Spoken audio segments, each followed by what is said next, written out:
भगवान श्री कृष्ण को नमस्कार करते हुए आप सभी का अनंत अकेडमी ऑफ मैथमेटिक्स में स्वागत है। देखिए, Tychonoff product topology in terms of standard subbase.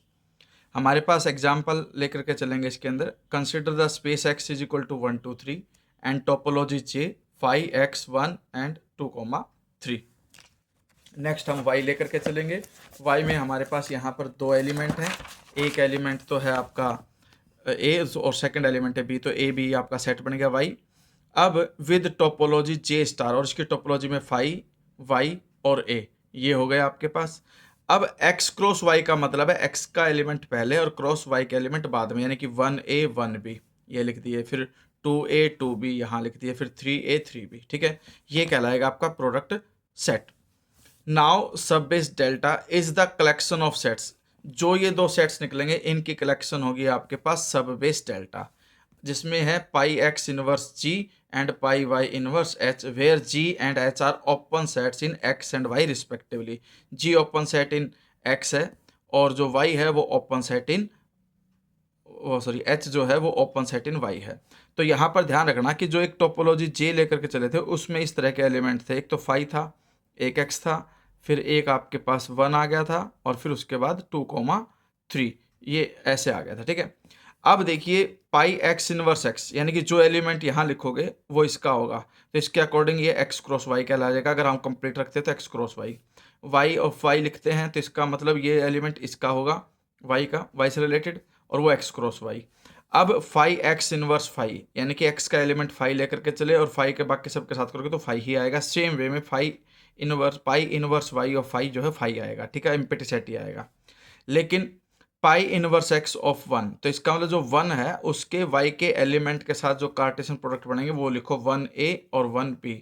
फिर पाई एक्स इनवर्स 2 3 है तो 2 और 3 के y के एलिमेंट के साथ 2a 2b 3a 3b ये लिखे जाएंगे।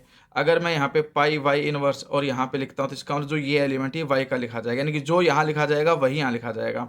अब ये y का एलिमेंट है इसलिए यहाँ y, ये x के थे इसलिए यहाँ पे x, ये x का था इसलिए यहाँ x। ठीक है, तो हमारे पास कंडीशन क्या आ जाएगी, अब y का एलिमेंट बाद में लिखा जाता है कार्टेशियन प्रोडक्ट के अंदर, तो 1a 2a और 3a। ठीक है, x के तीनों एलिमेंट का इस a के साथ ही लिखा गया। अगर a b होता तो फिर मैं b के साथ भी सारे लिखता। अब यहाँ पे क्या है कि हैंस द सबस्पेस इज, अब जो सबस्पेस बनेगा वो इन सब की कलेक्शन बन जाएगी। फाई भी आएगा, एक्स क्रॉस वाई भी आएगा, फिर ये 1a 1b, फिर ये भी आ जाएगा, फिर ये भी आ जाएगा। इन सब की जो कलेक्शन है वो बन जाएगी आपके पास। ठीक है, लेकिन base is consist of finite intersection of members of defining सब बेस, यानी कि सब की आपस में जो इंटरसेक्शन हो सकती है वो सारी इंटरसेक्शंस का जो सेट बनेगा वो सब बेस कहलाएगा। जैसे फाई का इंटरसेक्शन किसी के साथ भी करोगे फाई आएगा, और एक्स क्रॉस वाई का इंटरसेक्शन एक्स क्रॉस वाई के साथ करोगे तो एक्स क्रॉस वाई ही आएगा, तो इसलिए ये भी आ सकता है। अब इसका एक्स क्रॉस वाई के साथ करोगे तो ये दोनों element already X cross Y में है, तो इसलिए कॉमन पॉइंट में यही आएगा 1a 1b। सेम इसके साथ अगर एक्स क्रॉस वाई के साथ इसका इंटरसेक्शन लेके चलोगे तो इंटरसेक्शन में जो कॉमन पॉइंट आएंगे वो यही 4 आएंगे।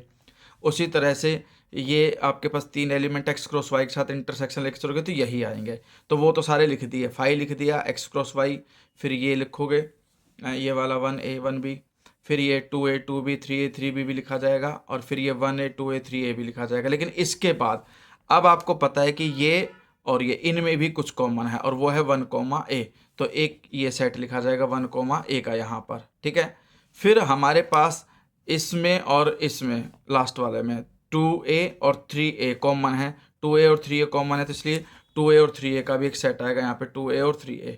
ठीक है, और कुछ कॉमन आएगा भी तो वो ऑलरेडी लिखा जा चुका है, इसलिए इन सब का जो सेट बनेगा वो आपका सब बेस बनेगा।